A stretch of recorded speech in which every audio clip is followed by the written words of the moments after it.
नमस्कार, सत्यदर्शन न्यूज मध्ये आपले स्वागत आहे. मी पायल शहा.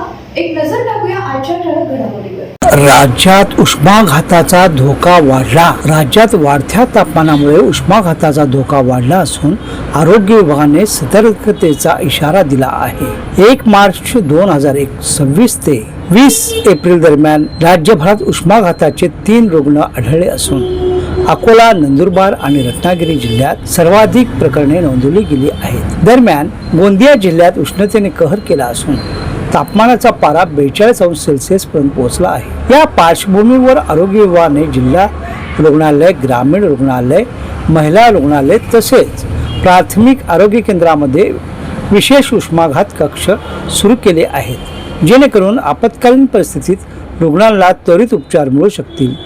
राज्यात उष्णतेची तीव्रता वाढत असल्याने नागरिकांनी आवश्यक ती खबरदारी घ्यावी असे आवाहन प्रशासन आणि आरोग्य विभागाकडून करण्यात येत आहे.